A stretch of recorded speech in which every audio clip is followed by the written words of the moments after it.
नमस्कार, मी योगिता सचिन कुलधरण संगमेरून बिलॉंग करते. मित्रांनो, आज आपण आलेलो आहोत धामोरी या गावात, तालुका कोपरगाव, जिल्हा अहमदनगर. आपण या ताईंना रियांश कंपनीचं अमृत ज्यूस दिलं होतं. तर त्यांना घेण्या अगोदर काय त्रास होता आणि घेतल्यानंतर काय फरक जाणवला हे आपण या ताईंच्या मुखातूनच ऐकू. ताई नमस्कार. नमस्कार. तुमचं नाव सांगा. सीमा प्रदीप माळी.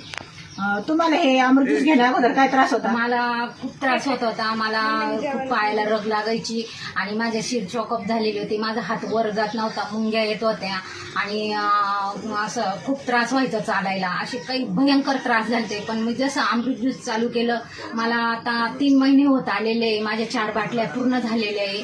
पण मला 100% 101% मला गुण आलेला आहे. आणि माझी सर्वांना विनंती आहे का हे अमृत ज्यूस सगळ्यात सर्व चांगलं आहे आणि सगळ्यांनी घ्यावा अशी माझी इच्छा आहे.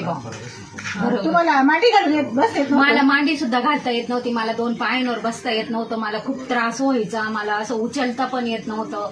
असं म्हणजे मला खुर्चीवर बसायला सांगितलं होतं. पण मला आता काहीच म्हणजे मुंग्या येत नाही. मला मांडी घालता येते. मला काहीच त्रास होत नाही. आता म्हणजे सगळ्यात म्हणजे आनंद कोणता आहे का मला काहीच त्रास नाही बुवा. आणि मला खूप रिझल्ट आलेला आहे का प्रमाणाच्या बाहेर आलेला आहे. बघा मित्रांनो, या ताईंना असा जबरदस्त रिझल्ट आलेला आहे. अक्षरशः त्यांचे डोळे पण भरून आलेले आहे. त्यांना बोलताना सुद्धा दाटून येते की एवढा छान रिझल्ट आला. मित्रांनो, त्यांनी खूप सारे दवाखाने केले या अगोदर, पण त्यांना कुठंच रिझल्ट आला नाही. परंतु आपल्या अमृत ज्यूसनी एवढा छान असा जबरदस्त रिझल्ट आलेला आहे. हर रियांश, घर घर रियांश.